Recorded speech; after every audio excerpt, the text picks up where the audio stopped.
So it goes very, very quickly that this woman was a Russian girl, and she came into one of the Muslim countries. The reason of coming, they came with a Russian man. There were many women. And this man, he had told each of these women that I want to export things into this country. And if you all carry it for me, then I don't have to pay extra tax. And you all bring it into the country, I will take it from you all, I will sell it at a high price. You all will also get profit, I will also get profit.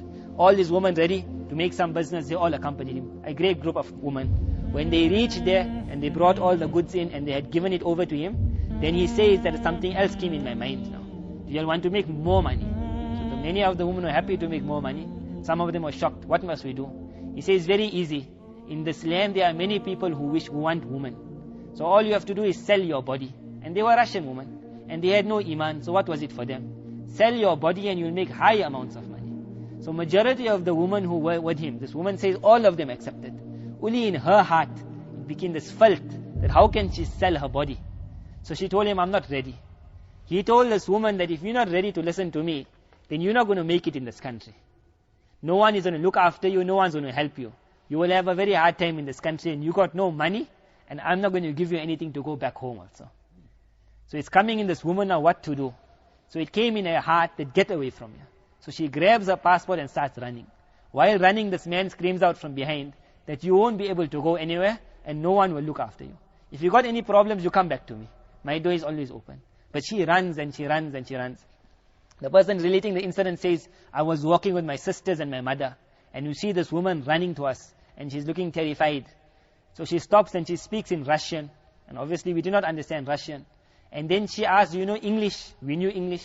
So she starts speaking in English to us, and she tells us the story. And she says, I got no one to go to, no one to help, I got no food, I got no money.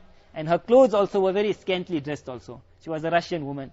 So this man speaks to his mother and sisters, and then he says, okay, we will take her home. They take her home, they look after her. He says, my sisters would treat her like a sister also. And my mother would treat her like a daughter. And they would persuade her to accept Islam, but her family was a very fanatical Christian family. She had grown up in Christianity, so severe Christianity, called Orthodox family, which hated Islam and the Muslims. So it took very, very long for her to start showing an inclination towards Islam. However, after a while she started asking questions, and they became happy. They took her to the library, books started being given to her. So the librarian continues the story. He says, one day she came in and with this man, and this man says that she is very close to accepting Islam. And I have promised if she accepts Islam, I'll marry her also. And a while after that, she accepted Islam. Now she's married to the man. After a while, the librarian says she comes in fully clad in parda also. Whereas this boy's mother and sisters were in parda. So he asked this man, what happened? He says, one day I took her to the market, and she saw a woman in parda complete. And she asked me, what is this? This is something you haven't told me about. So I told him, this is some woman, they cover their entire body. But you don't have to worry about it, really. So she says, why they cover their whole body? He says, because they do not want other men to look at them. So immediately she stops in that shop. He tells her to come out. She says, I'm not coming out. Go and get me a cloth I want to cover my face. Then I will come out from the shop. So he says, my wife, don't make matters hard on yourself. She says, no, when I entered, her husband's name was Khalid. She says, when I entered this market, I could see everyone's face. Everyone was staring at my face. They all want to see my face. My face is reserved for you only. I will not leave the shop until you give me that cloth. So he goes and he gets her a cloth. He says his own mother and sisters weren't in that parda. Now she comes in fully clad at parda. Thereafter the librarian says for many days after that he never saw this family. Many months later they return. So when they return months later, he asked them, where were you all? What had I done? Had I done something? So the person says, you never do anything, we had to go on a journey. And now he explains what journey they had to go on. He says it happened that her passport expired. She was a Russian. And to get a new passport, they had to go back to Russia, her hometown, her country. And the passport work would only get done there. So he says because they never have a lot of wealth also, they had to take a Russian airline. It was the cheapest. He says when they boarded the airline, his wife told him that, oh, my husband Khalid, be prepared that these people are going to mock us. They have never seen anything else. And he says now on the journey, the people started drinking and they became drunk. And while they drunk, now they're standing up and they're coming around them and they're mocking them. And he says, I cannot understand what they are saying. And I'm asking her and she's saying, no, they are saying how funny I look. And they are taunting me. And he says, I'm getting angry. And she's telling me, my husband, don't become angry. These people don't understand. Sahaba radiallahu anhum went through much worse. She is laughing and he said, I cannot take it. Finally, we reached there. I thought we were going to go to her mother's house. She says, first we won't go to my parents' house. They're very orthodox. They may not be happy with my Islam. Let us get our work done. So we start going to the offices. And it was necessary, a requirement for Russia, that for a photo, passport, a colored photo has to be taken. And the colored photo also, the hair had to be exposed and the entire neck had to be exposed. Many countries have this law. Entire hair also, the neck also, it must be in color.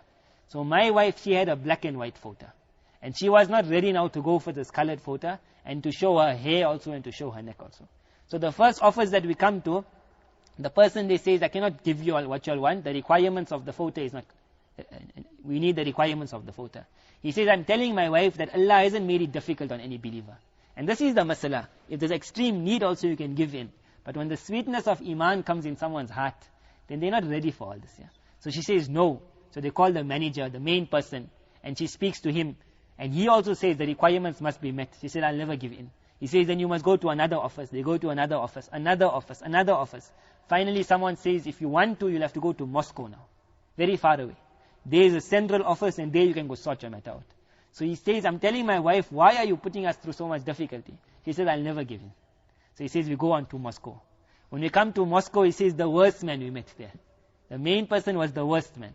Forget the photo. He says, I want to see your wife's face, to be sure that this is the picture on the photo is her photo. So my wife says that I will not allow you to see my face. You can call another female. He becomes extremely angry with this. He says, in that case, I won't even give you back your passport. And he locks it in the drawer and he says, get out of here. He says, now we leave this office and we dejected. We worried, we don't know what to do. My wife still got patience, like a mountain this woman was. And she says, don't worry Khalid, Allah will make a way out. Allah will make a way out. He says, we go home that night. And this is Khalid, Allah is testing us. So let us spend the night in ibadat and asking Allah. He said, I was very tired, so much traveling. So I lie down to sleep. He says, Khalid, can you sleep now? When we have to ask Allah for help. He says, then I stood up. And how much ibadat I could do. But every now and then my eyes would close. Whenever I would open my eyes, I would see my wife either in ruku or in sajda or in dua. Until finally Fajr time, she woke me up. She says, time for Fajr. After Fajr, my wife slept for a while. When she wakes up, she says, Khalid, let's go back to the office, immigration office. He says, what you going to do there? We've got no passport also. She says, no, let's go. And she's very happy. He says, Wallah, as soon as we entered that office, and my wife was clad in parda also. So no one knew who she was. We hear a person calling her name. She says, Mrs. So-and-so, your work has been done. Come and take your passport. He said, I got shocked. Then she says, Khalid, didn't I tell you Allah will make a way out of it? So he says, now we got that there. Then it was necessary we had to go to her hometown also. Some work had to be done there also. And she said, I can get the chance to meet my parents also. So now we go to her hometown. When we enter the town, we knock at the door. So her brother opens the door. And he is shocked. Who is this? So she shows him her face. He's shocked. So she hugs him and she takes him in the house. And then I also walk in and I sit down in the lounge. And I hear that she goes in the kitchen with her brothers. And then I can hear loud sounds coming and shouting coming. And then everything is gone quiet again. Then I see one old man and 3 men, young men, meaning the 3 brothers and the father, they all come out. So he says, I'm thinking that they're coming to welcome the son-in-law. I'm thinking they're coming to welcome the son-in-law. So I stand up for that welcome. And I get one punch on my face. Another punch. And all of them are on top of me. And they're beating me so terribly that I'm going daisy. And I fear I'm going to die. So in this condition, I stand up and I start running to the door. I manage to push the door open. And they are behind me on my heels. And I run for my life. Until finally I see they have left me. I go back to our apartment and I start rubbing my wounds. And the bleeding. And I see what they did to me. And then I think, what has happened to my wife? I ran away. What has happened to her? So I go back after a while. And from outside I'm looking at the door. And after a while I see that man and the 3 sons, they come out in the morning, they go to work. And for many hours I stood watching that house. First day, second day, third day. The 4th day the door opens and I see my wife's face. And she's looking around. So I rush to the door and she smiles at me. And she says, oh Khalid, the first thing is be happy that I'm still a believer. I haven't given up my faith. Then she says, I ask you to make sabr and patience. You go back to the hotel. When Allah will make it possible for me to get freed, then I will come and join you. You just wait for me there. So he says, I go back to the hotel and I'm worried now. What's going to happen to my wife? And on looking on her face, I could see the signs of bruises on her face also. He says, then one day at night, late in the night, I hear someone knocking on the door. I get shocked. So I think perhaps it's her parents her father and the sons that have come now to finally kill me. That she finally gave in and told them where I am. So I says, who is there? And she says, that voice brought pleasure to my heart. And I open the door and she walks and I can see all the bruises on her body. He says, as if they spared no part of her body. As if they spared no part of her body. And she says, Khalid, that be happy now. And I says, what has happened? She says, don't worry about that, I will explain to you. Come, let us get away from here now. Everything is done, let us go. She puts on clothing also, I take my clothing, and we leave the apartment. Then I say, I'm going to the airport. She says, my parents will come looking for me at the airport. We will go town to town to town to town, until they come to a small town where there's another airport. And from there she took a plane, and she's going away. She explains that when my parents heard of my Islam, then before they came to hit you, they made me sit, and they tied me up. Then I heard when they were hitting you. After that, when you had escaped, they came to me now. And they told me, we will not let you out of this house alive until you give up this faith of yours. And every day, he says, they would take turns slashing me and whopping me. Slashing me and whopping me. Slashing me and whopping me. And I would always just remain content. And I would say what the Sahabiyat radiallahu anhunna went through is much worse than what I'm going through. He says, then in the day when they would go away, my mother was there, my younger sister was there. And my younger sister would come and speak to me. He says, her speaking to me kept me alive. There were many times I thought I'm going to pass away now. I would go unconscious also, and I would wake up, I would find they still hitting me. And I would go unconscious again, wake up, they would hit me. So my younger sister would tell jokes to me. And one day she asked me, why are you sacrificing so much? Why are you doing this to yourself? So I told my sister, had you known the pleasure of Iman? And I explained to her Iman. And then my sister started showing inclination towards Islam. So my sister says, what must I do for you? So I told my sister, I need you to get contact my husband. So she would look out for you. And she saw your opposite. And she told me there's a man there, he looks like this here. And that was the day I came to the door. Why I couldn't come out of the house? Because I was tied with chains. And there was one chain from the table of the house which could not be moved onto my body. I could move around the house, I couldn't go out of the house. The smaller chains my sister had, so she managed to open it, I could come to the door. The bigger chain my brother kept. And he never let anyone touch it. Then until finally my sister decided to accept Islam. And then she agreed to do that thing which I fear for her life also now.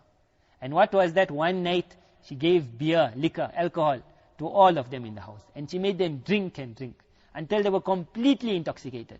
And then when they were completely flat out, she took the key. And she gave me the key and she managed, let me open them. And she told me, you all run away now and I will stay in this house.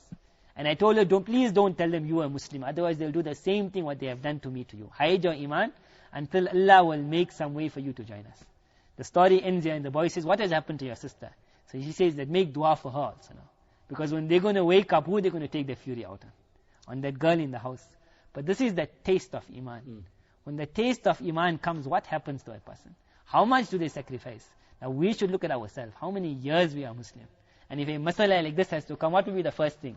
That the muftis have given permission. Islam is an easy religion. Who makes it hard? But when the sweetness of Iman enters the heart, then what a person does? Miracles. This man says, what I learned from my wife and what she learned from me, world of difference. I taught her the basic ma'lumat, she taught me